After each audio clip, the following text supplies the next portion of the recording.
Hello everyone, मैं श्रेयस बड़िए आप सबका मेरे YouTube चैनल पे बहुत बहुत स्वागत करता हूँ। आज हम इंडियन पॉलिटी लेक्चर सीरीज से कॉन्स्टिट्यूशनल बॉडीज में कैग को स्टडी करने वाले, कैग यानी कंट्रोलर एंड ऑडिटर जनरल। तो कंट्रोलर एंड ऑडिटर जनरल को आज हम स्टडी करेंगे under article 148 of the constitution of India. Sometimes the greatest gift you can give another is to ask for the help. There is pleasure in giving. If you have any doubt, you can ask me on Instagram. This is my Instagram ID. This is my Facebook page. This is my Telegram channel and this is my YouTube channel. मेरे YouTube channel को subscribe करें और bell icon को press करें ताकि आने वाले videos के नोटिफिकेशन आपको मिलते रहें। ये जो कॉन्स्टिट्यूशनल बॉडी है जिसे कैग कहा जाता है, CAG, एंड फुल फॉर्म है उसका कंट्रोलर एंड ऑडिटर जनरल। ये इससे रिलेटेड अब तक यूपीएससी में इससे रिलेटेड किस तरह का क्वेश्चन मेंस में पूछा जा सकता है, सबसे पहले हम वो देख लेते हैं। तो मेंस का क्वेश्चन यूपीएससी में हो सकता है, discuss the powers, functions and responsibilities of controller and auditor general in India. You have to answer this question in not more than 250 words. सबसे पहले हम देख लेते हैं कि आज का जो टॉपिक है CAG, that is controller and auditor general under article 148। तो 148 के साथ साथ यहाँ पे और भी आर्टिकल्स है, 149 भी है, 150 भी है, 151 भी है, इतने सारे आर्टिकल्स है। बट यहाँ मेनली जो कैग का दिया है ये दिया हुआ है 148 में, इसीलिए हम 148 आर्टिकल के अंडर यहाँ कैग दिया ये पता करते हैं। तो इसके अंडर जो दिए है तो हमको देखना है कि इस टॉपिक से हमें क्या क्या कवर करना है। ये जो टॉपिक है उसमें हमें कवर करना है appointment and term, independence, that is उसके साथ साथ duties and powers, CAG and corporation, यानी कौन कौन से कॉर्पोरेशन कैग के अंडर आते हैं, और एप्पलवीज का क्रिटिसिज्म। ये बहुत इंपॉर्टेंट भी रह सकता है क्योंकि क्रिटिसाइज करने को आपका अगर आता है क्वेश्चन, क्रिटिकली एनालाइज या क्रिटिसाइज, तो इसके लिए आपको ये क्रिटिसिज्म यहाँ पे हेल्प करेगा एग्जाम में। इतने सारे टॉपिक हम कवर करेंगे। तो आइए हम फर्स्ट टॉपिक जो है हमारा अपॉइंटमेंट एंड टर्म, उससे शुरुआत करते हैं। स्टार्ट करने के पहले थोड़ा सा इंट्रोडक्टरी पार्ट देख लेते हैं कैग का। तो कैग जो है, मैं आपको सबसे पहले स्टार्ट करने के पहले ये भी बता दूं कि जो कंट्रोलर एंड ऑडिटर जनरल ये जो टॉपिक है ये आपके नए बुक में 6th एडिशन जो है एम लक्ष्मीकांत की, उसमें ये 51th चैप्टर है। तो 51st चैप्टर आपको मिलेगा कंट्रोलर एंड ऑडिटर जनरल। यहाँ पे देखिए आर्टिकल जो है इससे रिलेटेड, कैग से रिलेटेड, वो तो 148 है, ये आपको याद रखना है अच्छे से। और ये जो कैग का जो ऑफिस है ये इंडिपेंडेंट रहेगा, यानी किसी के भी अंडर ये ऑफिस नहीं आता है, किसी भी मिनिस्ट्री के अंडर ये ऑफिस नहीं आएगा, ये आपको यहाँ पे पता चलता है। उसके साथ साथ ये जो कैग है ये Indian audit and accounts department जो होता है उसके, ये एक तरह से अगर हम देखते हैं तो ये हेड होंगे जो कैग होते हैं। तो controller and auditor general Indian audit और अकाउंट्स के हेड होते हैं, ये जो डिपार्टमेंट होता है उसमें। तो ये आपको ये भी बता देता हूँ, ऑडिटिंग जो होती है वो क्या होती है ये भी आपको मैं बताऊंगा, तो इसका बिल्कुल टेंशन मत लीजिए। यानी देखिए is a guardian of public purse, ऐसा भी कहा जाता है, क्योंकि यहाँ पे जितने भी ये डिपार्टमेंट्स है जहाँ पे हमारे पैसे, जो पब्लिक का जो मनी है वो वहां पे रखा गया है, तो उसका जो जो भी उस कितना आ रहा है, कितना जा रहा है, कहाँ यूज हो रहा है, कहीं उसका मिसयूज तो नहीं हो रहा है, ये सब चीजों का यहाँ पे ध्यान रखा जाता है by CAG, that is controller and auditor general. ये सब देखते हैं। तो दोनों लेवल पे, सेंट्रल और स्टेट लेवल पे, ये जितना भी फाइनेंशियल सिस्टम है उसका एक तरह से ऑडिटिंग करने का काम होता है कैग का। उनकी ड्यूटी ये भी है कि जो कॉन्स्टिट्यूशन ऑफ इंडिया है और दूसरा है जो लॉ ने जो पार्लियामेंट ने लॉ बनाया है, उन सब चीजों में, किस चीज के लिए, तो फाइनेंशियल एडमिनिस्ट्रेशन के लिए जितने भी लॉज बनाए गए उन सब पे ध्यान रखना, उसके अकॉर्डिंग ही काम करना चाहिए आपने। तो कंट्रोलर ऑडिटर जनरल जो होते हैं वो उसी के अकॉर्डिंग काम करते हैं। इसीलिए डॉक्टर BR अम्बेडकर जो थे, उन्होंने जो कैग है उन्हें, उनके बारे में क्या कहा है देख लेते हैं। This is the reason why doctor BR Ambedkar said that CAG shall be the most important officer under constitution of India, है ना। तो यहाँ पे पैसे का सवाल है भाई साहब, पब्लिक का मनी है, कहीं उसका मिसयूज तो नहीं हो रहा है, तो ये सबसे मेन चीज है यहाँ पे। तो ये सब चीजों के लिए बहुत एक इंपॉर्टेंस जो मिलना चाहिए कैग को, वो यहाँ पे दिया गया है कॉन्स्टिट्यूशन ऑफ इंडिया। तो मोस्ट इंपॉर्टेंट ऑफिसर है ये, ऐसे यहाँ पे कहा है डॉक्टर BR अम्बेडकर ने। उनको उस तरह से पावर भी दी हुई है controller and auditor general of India को। उसके बाद जो हमारा फर्स्ट टॉपिक है उस पे आते हैं, that is appointment and term. Appointment की अगर बात करें तो उनका अपॉइंटमेंट प्रेसिडेंट ऑफ इंडिया करते हैं। ये बहुत ही सिंपल सी चीज है, उनको डायरेक्टली अपॉइंट करेंगे हमारे प्रेसिडेंट ऑफ इंडिया। और प्रेसिडेंट ऑफ इंडिया जो जब कैग को अपॉइंट करते हैं तो कैग जो होते हैं, कंट्रोलर ऑडिटर जनरल जो होते हैं, वो ओथ लेते हैं, ओथ ली जाती है। और उनको ओथ किसके सामने ओथ ली जाती है, तो प्रेसिडेंट के सामने वो ओथ लेते हैं अपने ऑफिस की, कि वो अच्छे से काम करेंगे पूरी तरह से। ये सब चीजें यहाँ पे कहा जाता है। ओथ में यही सब होता है कि देखिए मैं फेथफुल रहूंगा कॉन्स्टिट्यूशन ऑफ इंडिया को लेके, है ना। तो दूसरी बात ये है कि जो सोवेरेनिटी एंड इंटीग्रिटी ऑफ इंडिया उसे मैं कभी खराब नहीं होने दूंगा। इंडिया एक सोवेरिन कंट्री है, किसी के अंडर में काम नहीं करती है, इंडिया एक फ्री कंट्री है, तो वैसे ही मैं इंडिया को रखूंगा, इंटीग्रिटी बरकरार रखूंगा, यानी पूरे देश को एक बना के रखूंगा। ऐसा नहीं है कि ये एक स्टेट है, ये दूसरा स्टेट है, ये जगह है, ये जगह है, तो पूरा देश समझ के ही चलूंगा पूरे कंट्री को। ये दूसरी है, वो शपथ मिल लेते हैं। तीसरा यही है कि जितनी भी मुझे ड्यूटीज दी है मेरी, है ना, तो जितनी भी आपको ऑफिस की ड्यूटीज दी है वो मैं पूरी तरह से निभाऊंगा, अच्छे से निभाऊंगा, पूरे नॉलेज के साथ, पूरे एबिलिटी के साथ, पूरे जजमेंट के साथ उसको परफॉर्म करूंगा बहुत ही अच्छे से। ये उनकी तीसरी एक पॉइंट होता है शपथ में। और चौथा ये है कि कॉन्स्टिट्यूशन और जो लॉ है उसी के ही अकॉर्डिंग मैं रहूंगा, उससे बाहर जाके काम नहीं करूंगा। जो कॉन्स्टिट्यूशन में लिखा है, जो लॉ में लिखा है, उसी के अकॉर्डिंग मैं अपने काम करूंगा। ये शपथ दी जाती है जो कैग होते हैं उनको। अब हम उनका टर्म देख लेते हैं, टर्म ऑफ ऑफिस। तो सबसे पहले वो 6 साल के लिए होते हैं, तो है ना 6 इयर्स या फिर age up to 65 years, whichever may be earlier. तो ये क्या होता है whichever may be earlier, ये मैं आपको ऑलरेडी बता चुका हूँ। यानी अगर वो पहले 6 साल उन्होंने कंप्लीट कर लिए तो वो वहां से चले जाएंगे उस ऑफिस से, या फिर अगर वो 65 इयर्स 6 साल के पहले ही कंप्लीट कर लेते हैं तो वो तभी भी चले जाएंगे। सो विच एवर इज अर्लियर, ये यहाँ पे वो रिजाइन भी कर सकते हैं जब चाहे। कैग रिजाइन कर सकते हैं, और जो रिजाइन किया जाता है वो रेजिग्नेशन लेटर देना पड़ता है, और वो रिटर्न में होता है, और वो किसको देना पड़ता है, प्रेसिडेंट को। तो ये रिजाइन किसके पास करेंगे, प्रेसिडेंट के साथ। उनको रिमूव भी किया जा सकता है प्रेसिडेंट से, उसी ग्राउंड पे जिस मैनर में जो जज होते हैं सुप्रीम कोर्ट को उनको रिमूव किया जाता है, उसी तरह से कैग जो होते हैं उनको भी रिमूव किया जाएगा। सुप्रीम कोर्ट के जज जो होते हैं उनका रिमूवल किस तरह से होता है, ये ऑलरेडी मैं आपको सुप्रीम कोर्ट का जो हमारा टॉपिक था उसमें मैं आपको बता चुका हूँ। सेम मैनर में इनको भी यहाँ रिमूव किया जाता है, और सेम मैनर में हाईकोर्ट जजेस को भी रिमूव किया जाता है। ये एक होता है, इनको रिमूव किया जा सकता है। उसके साथ साथ उनको रिमूव कौन कर सकते हैं, तो सिर्फ प्रेसिडेंट ही कर सकते हैं। किस तरह से, तो दोनों हाउसेस में एक रिजोल्यूशन पास करके। तो दोनों हाउसेस जो है, राज्यसभा लोकसभा, दोनों हाउसेस में स्पेशल मेजोरिटी से एक रिजोल्यूशन पास करना होता है, तभी यहाँ पे उनको रिमूव किया जा सकता है। रिमूव करने के भी ग्राउंड होते हैं, तो ग्राउंड ये है कि मिसबिहेवियर या फिर इनकैपेसिटी। मिसबिहेवियर यानी वो अच्छे से काम नहीं कर रहे हैं, दूसरी बात है, यानी कुछ गलत काम कर रहे हैं, और दूसरी बात ये है कि इनकैपेसिटी यानी काम करने की उनमें क्षमता नहीं बची है, तभी उनको रिमूव किया जा सकता है। अदरवाइज उनको किसी भी ग्राउंड पे रिमूव नहीं किया जा सकता। मिसबिहेवियर में वही वो भी आता है, वायलेशन ऑफ कॉन्स्टिट्यूशन या वायलेशन ऑफ कोई लॉ। ये सब चीजें होती है कि कैग को जो रिमूवल होता है वो इसी तरह से रखा जाता है, जिस तरह से सुप्रीम कोर्ट जज का रखा जाता है। वो जो हमने देखा वो हमारा टॉपिक था अपॉइंटमेंट एंड टर्म। अब हम जिस टॉपिक की तरफ बढ़ने वाले वो है इंडिपेंडेंस। कैग जो ये इंडिपेंडेंट है, क्योंकि देखिए गवर्नमेंट के ऑफिसेस का भी इवन ऑडिटिंग अगर कैग ही कर रहे हैं, तो हमको ये पता होना चाहिए कि ऑडिटिंग में क्या है, कि कितना पैसा आया और कितना गया, कहीं उस पैसे का मिसयूज तो नहीं हुआ। तो अगर किसी गवर्नमेंट के अंदर इनको रखा गया तो ये फ्रीली काम नहीं कर पाएंगे, और ये कुछ इनको चीजें प्रेशर में उनको काम करना होगा। ये एक्शन नहीं ले पाएंगे, इसलिए इनको इंडिपेंडेंट रखा गया, और इंडिपेंडेंस जो है वो कॉन्स्टिट्यूशन ने इनको प्रोवाइड किया है। इंडिपेंडेंस किस तरह से दिया है, तो सबसे पहले उनको सिक्योरिटी ऑफ टेन्योर है। सिक्योरिटी ऑफ टेन्योर होने के कारण वो जब तक का उनको समय दिया, जैसे कि आप जानते हैं 6 साल या फिर 65 इयर्स, तब तक वो उस ऑफिस में रहेंगे ही। उनको निकाला नहीं जा सकता, निकाला जा भी सकता है तो वो सिर्फ प्रेसिडेंट के ही द्वारा निकाला जा सकता है, और वही प्रोसीजर से जिस तरह से कॉन्स्टिट्यूशन में लिखा है। तो ऑलरेडी हमने देखा कि रिजोल्यूशन पास करा के ही निकाला जा सकता है। तो ये सब चीजें हैं यहाँ पे, इसलिए कहा जाता है कि till the pleasure of president वो यहाँ पे रहते हैं। जब तक प्रेसिडेंट चाहते हैं तब तक वो यहाँ पे रहते हैं। प्रेसिडेंट ही उनको रिमूव कर सकते हैं, उसमें भी ग्राउंड्स भी है, तो इतना आसान भी नहीं उन्हें रिमूव करना। उसके साथ साथ is not eligible for further office है ना, तो वो not eligible for further office है फिर से। अब यहाँ पे एक चीज आपको ये बता दो, जो इंसान कैग बन गया वो आगे जाके किसी भी ऑफिस को होल्ड नहीं कर सकता अंडर गवर्नमेंट ऑफ इंडिया या फिर कोई भी स्टेट, ये याद रखिएगा। तो जब तक वो कैग है तब तक ठीक है, उसके बाद वो किसी भी ऑफिस को होल्ड नहीं कर सकता। ये चीज आपको याद रखनी है, क्योंकि कैग है वो इतने बड़े ऑफिसर रह चुके हैं, उनको फिर किसी छोटे ऑफिस में रखना यानी एक ठीक बात नहीं है। जो ऑडिटिंग करता है ये करते हैं, तो इस तरह से इंडिपेंडेंस चले जाएगा, क्योंकि लोग डरने लगेंगे वो कैग है करके। तो ये इंडिपेंडेंस उनका रहना चाहिए। जो कैग है वो भी डरेंगे आने वाले कैग कि नहीं भाई साहब, ये तो इस गवर्नमेंट ऑफिस में काम करते हैं, तो ये तो मेरे सीनियर रहे, तो इनके ऑफिस का मैं किस तरह से करूँ ऑडिटिंग। तो ऐसा डर नहीं होना चाहिए कैग के अंदर, इसीलिए कैग को कोई फर्दर ऑफिस नहीं दिया जाता है ना। तो ये सब चीजें यहाँ पे आ जाती है इंडिपेंडेंस में। उसके बाद जो अगला पॉइंट है जो हमें ये दिखाता है कि कैग किस तरह से फ्रीली काम कर पा रहा है, वो ये है कि उनकी जितनी भी सैलरी है या फिर जो भी सर्विस कंडीशंस है, ये याद रखेगा, सैलरी और बाकी जितनी भी सर्विस कंडीशन है ये पार्लियामेंट डिटरमाइन करता है।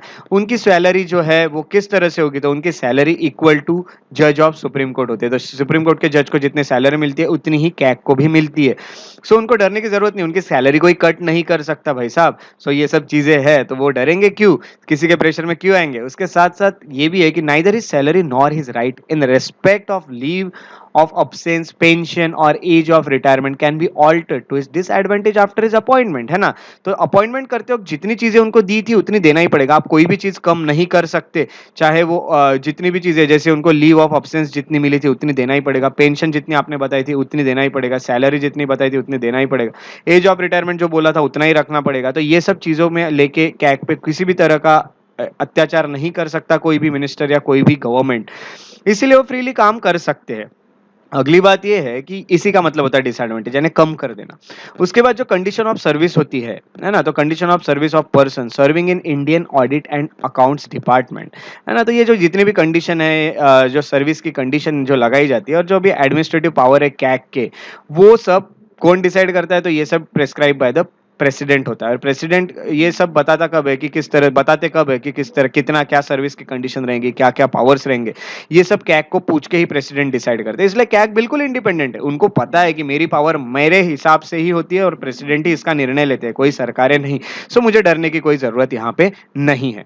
उसके बाद 6 पॉइंट जो है, जो दिखाता है कि कैग जो है वो इंडिपेंडेंट है, वो ये है कि जितने भी एडमिनिस्ट्रेटिव एक्सपेंसेस है उनके ऑफिस के, यानी जितने भी खर्चा आ रहा है कैग के ऑफिस में, जिसमें उनकी सैलरी आ गई या जो जो चीजें उनको दी जा रही है, प्रोवाइड की जा रही है, जिसको अलाउंसेस कहेंगे या पेंशन होगा, ये सब जितनी भी चीजें, ये चार्ज होता है कंसोलिडेटेड फंड ऑफ इंडिया। और आप जानते हो कि कंसोलिडेटेड फंड ऑफ इंडिया पे जो चीज चार्ज हो गई, उसमें पार्लियामेंट को वोट करने के कोई अधिकार नहीं है। तो वोट देखिए, कंसोलिडेटेड फंड ऑफ इंडिया जो है, वहां से अगर आपको पैसे निकालना है, सो मेन बात यह है कि पैसे निकालने के लिए क्या होता है कि आपको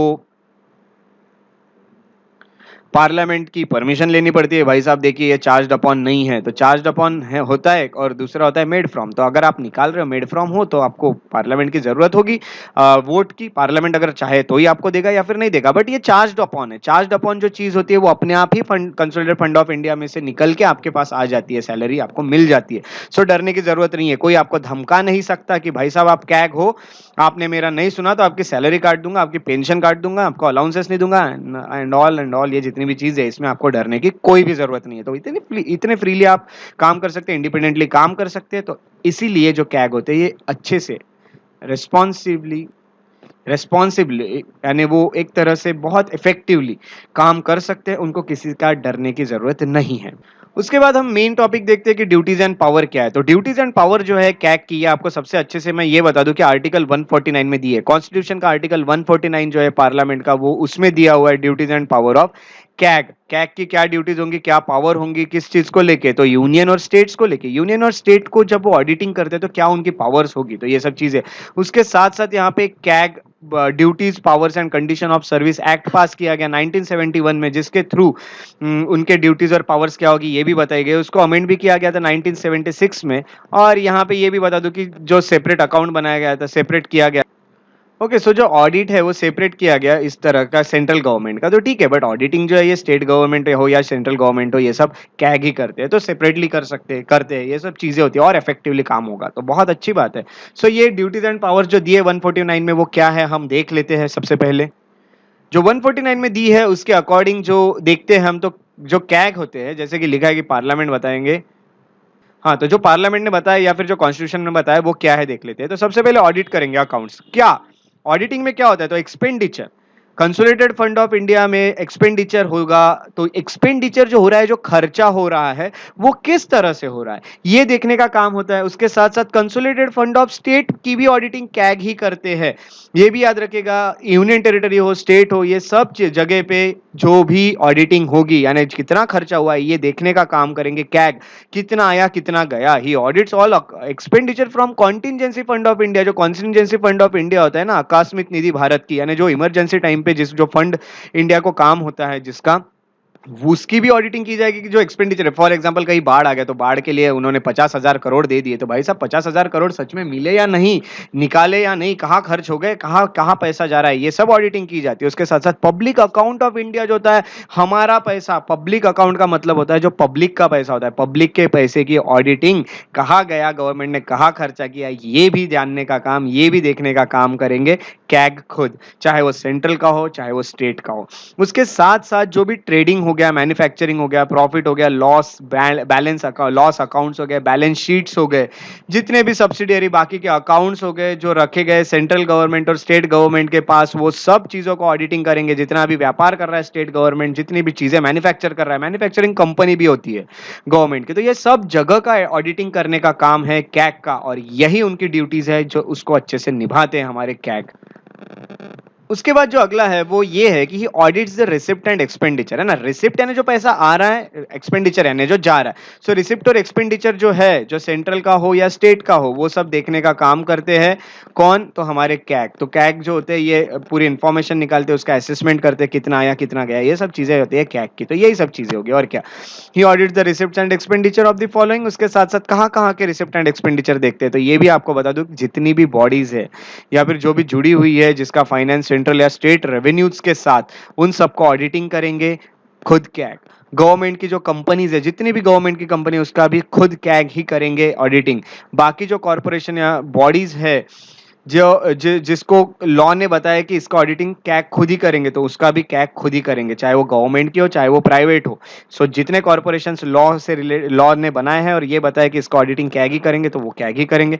उसके साथ साथ ये भी बता दो कि ये audits all transaction of central and state government. तो सेंट्रल गवर्नमेंट और स्टेट गवर्नमेंट जितने भी ट्रांजैक्शन हो रहे हैं, पैसा आ रहा है पैसा जा रहा है, ये सब चीजें जो है, ये सब चीजों का भी ऑडिटिंग कैग करते हैं। जैसे कि आप देखोगे तो डेप्ट यानी जितना पैसा लेके रखा है गवर्नमेंट ने, उधार लोन लेके रखा है या फिर कर्जा है, सो ये सब चीजें ठीक से हो रही है या नहीं हो रही है, जो आ रहा है पैसा वो ठीक से यूज हो रहा है या नहीं हो रहा है, ये भी सब देखेंगे। उसके बाद सिंकिंग फंड्स हो गए, डिपॉजिट्स हो गए, डिपॉजिट्स के साथ साथ कुछ एडवांस लेके रखे अगर गवर्नमेंट ने, तो उसका ठीक से यूज हो रहा है कि नहीं, सस्पेंस अकाउंट हो गए या रेमिटेंस बिजनेस हो गए, ये सब चीजों का अकाउंट खुद जो ऑडिटिंग होता है ये खुद कैग करते हैं, इसका असेसमेंट खुद कैग करते हैं।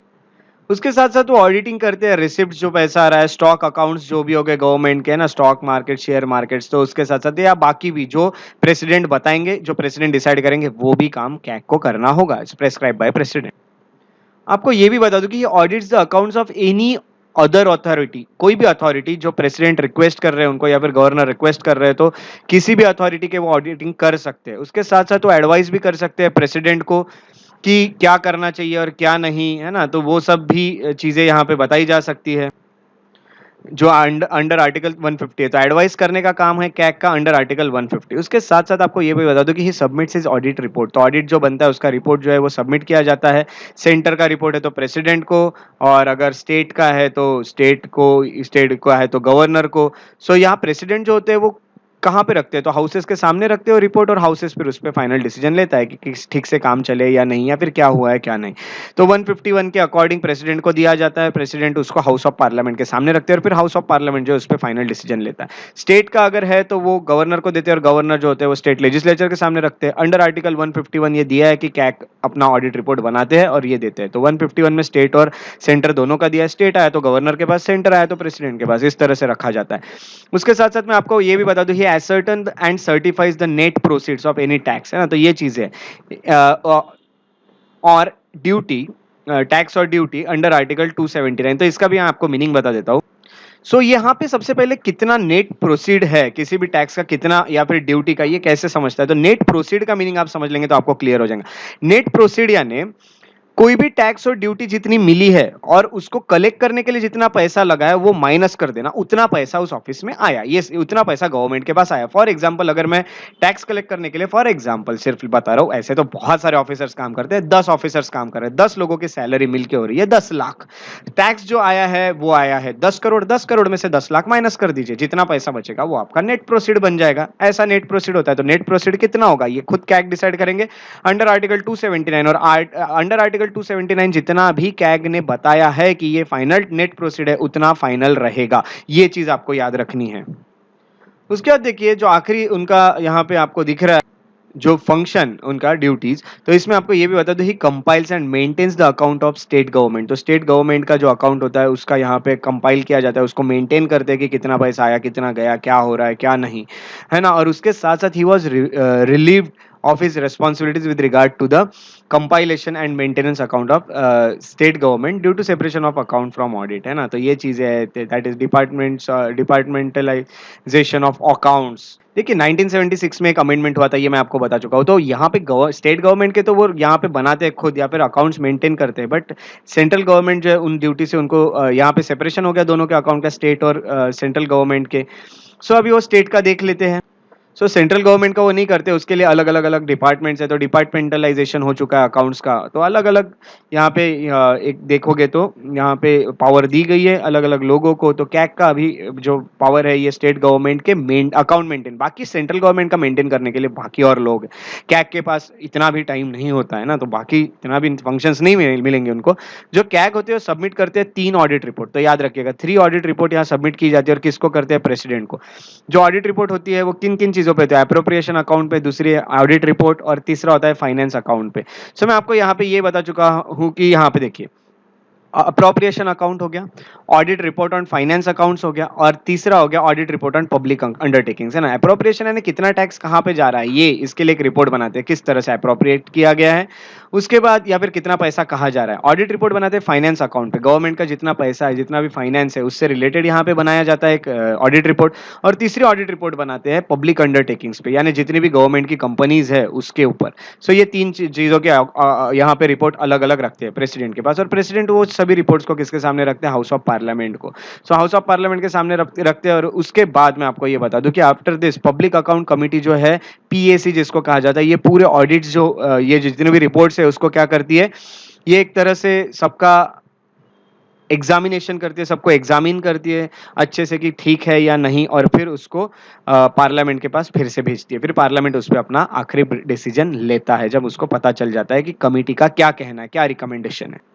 सो अब जो हमारा नेक्स्ट टॉपिक है वो है कैग एंड कॉर्पोरेशंस। तो यहाँ पे देखते हैं, तो देखिए रोल ऑफ कैग जो है in the auditing of public corporation is limited. ये लिमिटेड है, इसके ऊपर कभी कभी क्वेश्चन आता है आपको कि इनमें से कौन कौन से चीजों पे करते हैं। तो यहाँ पे मैं आपको सबसे पहले ये बता कि जो कैग होते हैं ये कौन कौन से कैटेगरीज के जो कॉर्पोरेशन है उसकी ऑडिटिंग कर सकते हैं। तो कुछ corporation, some corporations are audited totally and directly by CAG. So कुछ कुछ का ऑडिटिंग वो डायरेक्टली करते हैं। और for example Damodar valley corporation हो गया, ओएनजीसी हो गया, oil and natural gas commission हो गया, ओएनजीसी जिसको कहा जाता है, एयर इंडिया जो कंपनी है, या फिर इंडियन एयरलाइंस कॉर्पोरेशन हो गया, या फिर इस तरह की बड़ी बड़ी जो कंपनीज है उसका ऑडिटिंग डायरेक्टली कैग करते हैं। कुछ some other corporations are audited by private professional auditors. तो कुछ कुछ कंपनीज का जो होता है ऑडिटिंग वो प्राइवेट प्रोफेशनल्स भी करते हैं। अब कैग इतने सारी चीजों का तो खुद नहीं कर सकते, आखिर वो भी इंसान है। सो इनका अपॉइंटमेंट जो होता है वो सेंट्रल गवर्नमेंट करता है, जो प्राइवेट प्रोफेशनल ऑडिटर्स होते हैं। और किसको पूछ के? तो कैग को पूछ के ही किया जाता है। अगर जरूरत पड़ी तो जो कैग होता है कैन कंडक्ट सप्लीमेंट्री ऑडिट। अगर लगता है कि इन्होंने ठीक से नहीं किया तो कैग खुद भी ऑडिट कर सकते हैं उन जगह का। इसके जैसे एग्जांपल है जैसे कि सेंट्रल वेयर हाउस कॉर्पोरेशन होता है, इंडस्ट्रियल फाइनेंस कॉर्पोरेशन होता है, इस तरह की जितनी भी चीजें उसका ऑडिटिंग प्राइवेट प्रोफेशनल करते हैं। ये भी चीज आपको पता होना चाहिए। सो सेंट्रल गवर्नमेंट हो गया, वो उनका अपॉइंटमेंट करता है, और किसको पूछ के? तो कैग को पूछ के। कैग चाहे तो वो कर भी सकते हैं इसको ऑडिटिंग। उसके बाद मैं आपको ये भी बता दूं कि कुछ ऐसे भी कॉर्पोरेशन है, there are some other corporations जो पूरी तरह प्राइवेट, जिसकी ऑडिटिंग होती है उसमें कैग का कोई रोल नहीं है। ऐसे अगर देखेंगे तो मैं आपको ये भी बता दूं कि कैग जो है वो इसमें आते ही नहीं, उस पिक्चर में आते ही नहीं है टॉल।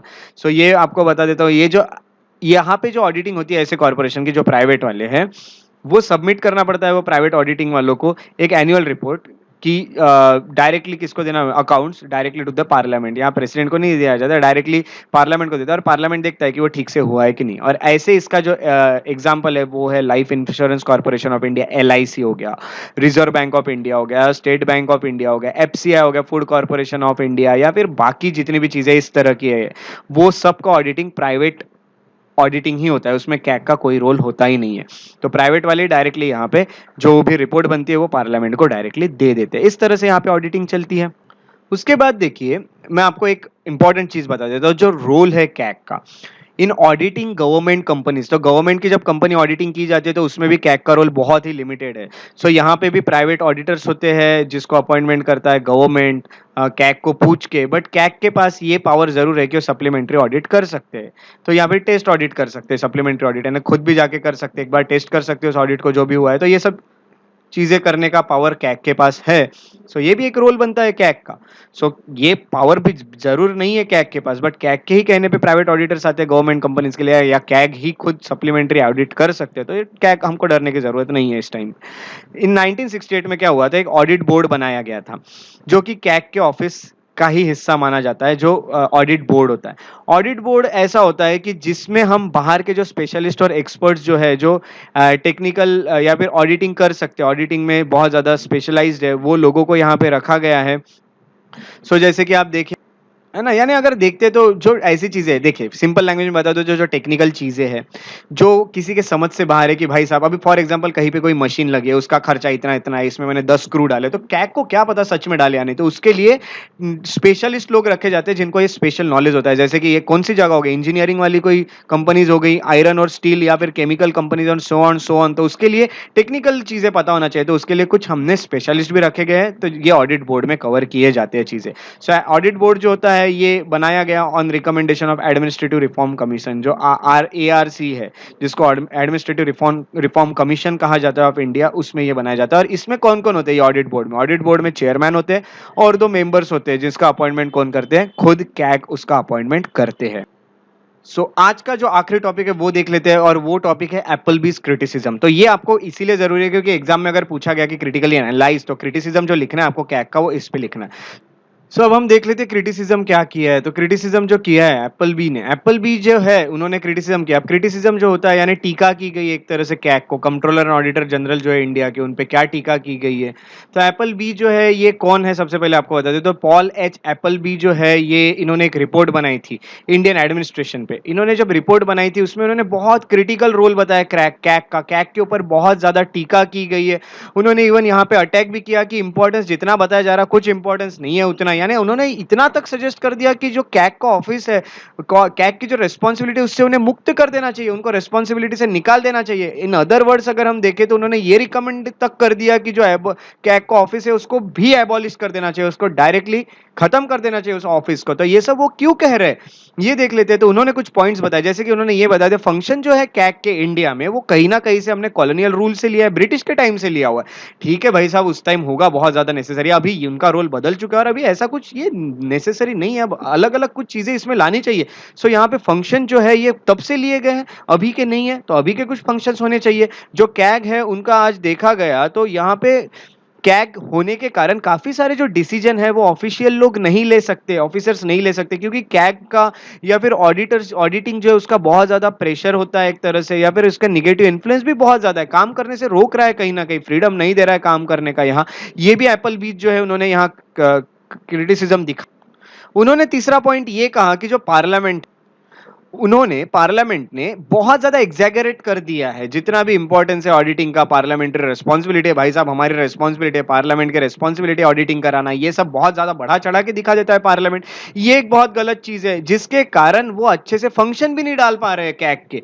ये सब चीजें गलत है। कॉन्स्टिट्यूशन ने कहा था कि पार्लियामेंट अच्छे फंक्शन बनाएगा, बट ये कॉन्स्टिट्यूशन के कहने के अनुसार पार्लियामेंट ने इतनी अच्छी कोई चीजें की नहीं है, ये भी यहाँ पता चलता है।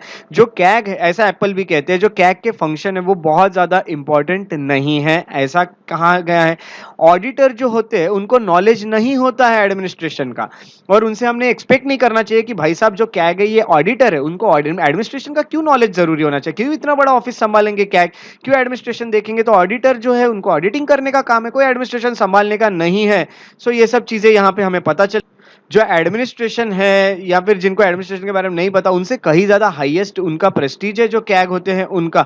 ये भी यहाँ पे कहा गया है क्रिटिसिज्म में एप्पल बी ने। तो यहाँ पे एडमिनिस्ट्रेशन जानना कोई जरूरी नहीं है कैग के लिए। ऑडिटर जो होते हैं नो व्हाट इज ऑडिटिंग, उनको ये पता है भाई साहब ऑडिटिंग क्या है। ऑडिटिंग एक एडमिनिस्ट्रेशन नहीं है, एडमिनिस्ट्रेशन चलाना और ऑडिटिंग करना बहुत जमीन आसमान का फर्क है इसमें। It is necessary. ये नेसेसरी चीज है। अगर हम देखते हैं तो एडमिनिस्ट्रेशन भी पता होना, तो ये सब कैग को इतना सारा नॉलेज एडमिनिस्ट्रेशन का नहीं होगा, इतना ज्यादा भी चीजें नहीं बतानी चाहिए हमने। तो ये सब चीजें यहाँ पे पता चल रही है जो क्रिटिसाइज किया गया एप्पल बी द्वारा। और ये भी कहा है उन्होंने कि जो डिप्टी सेक्रेटरी होते हैं डिपार्टमेंट में वो ज्यादा जानते हैं इवन कैग से ज़्यादा वो जानते हैं कितने प्रॉब्लम है उस डिपार्टमेंट में, या फिर उनका पूरा स्टाफ जानता है जो चीज़ें कैग जान भी नहीं पा रहे हैं, क्योंकि एडमिनिस्ट्रेशन अलग होता है एक चलाना, ऊपर के लेवल पे आप हो, बहुत हाईएस्ट प्रेस्टीज है आपका। सो आपको इतनी ग्राउंड लेवल की चीज़ें नहीं पता है, आपने बाकी लोगों को रखा हुआ है तो उनको तो आपसे ज़्यादा पता है, ये भी यहाँ पता चल रहा है। तो जो फंक्शन है वो कुछ डिफरेंट होने चाहिए, वो कुछ बदलने चाहिए। ये सब जो चीज़ें हैं ये क्रिटिसिज्म किया गया है बाय एप्पल बी, ये सब बताते हैं। और यहाँ पे अगर आपको इसमें डाउट लग रहा होगा थोड़ा कि हाईली पेडेस्ट्रियन फंक्शन है with a narrow perspective and very limited usefulness, तो यही चीज़ है कि बहुत यूजफुल नहीं है ये चीज़ें, है ना। तो यहाँ पे अगर हम देखते हैं तो नेसेसरी है ना। तो ऑडिटर जो होते हैं उनका ऑडिटिंग करने के बाकी एडमिनिस्ट्रेशन वगैरह देखना उतना नेसेसरी नहीं होता है, ऑडिटर ऑडिटिंग करेगा। ये सब चीज़ें यहाँ पे उन्होंने कही है एप्पल बी ने, जो कि एक बहुत बड़ा क्रिटिसिज्म बन चुका है हमारे controller and auditor general of India का। सो इस तरह से हमने जो टॉपिक पढ़ा ये कंट्रोलर एंड ऑडिटर जनरल रहा, जिसमें हमने इतनी सारी चीजें स्टडी की है, जो जो कि हमारे टॉपिक था। अपॉइंटमेंट देखा, इंडिपेंडेंस देखा, ड्यूटीज एंड पावर देखा, कैग एंड कॉर्पोरेशन देखा, एप्पल बीज क्रिटिसिज्म देखा, इतनी सारी चीजें हमने यहाँ पे कवर कर ली है। ये सब टॉपिक यहाँ पे कवर किए हुए हैं। आपको ये भी बता दूं, ये जो मेंस का जो क्वेश्चन मैंने आपको बताया था ये अभी आप लिख सकते हैं, ये आपको 250 वर्ड से ज्यादा में नहीं लिखना है और आप अभी इसे लिखेंगे। सो अगर आपको मेरे वीडियोस पसंद आ रहे हैं तो मेरे वीडियोस को लाइक करें, शेयर करें और यूट्यूब चैनल को सब्सक्राइब करना ना भूलें। फॉलो और लाइक कर सकते हैं अगर अपडेट्स चाहते हैं मेरे फेसबुक पेजेस को, श्रेयस बड़ी और श्रेयस बड़ी इंटरप्रिटेशन को। इंस्टाग्राम पे आप मुझे फॉलो कर सकते हैं, मेरे बारे में और जानकारी चाहते हो तो श्रेयस बड़ी द पीस लवर ये मेरा इंस्टाग्राम आईडी है, और मुझे मेल करना चाहे तो आप shreyasbadi@gmail.com पे मेल भी कर सकते हैं। सो इसी तरह हम मिलते रहेंगे अगले लेक्चर में, तब तक के लिए आपका दिन शुभ हो और अपना ख्याल रखें।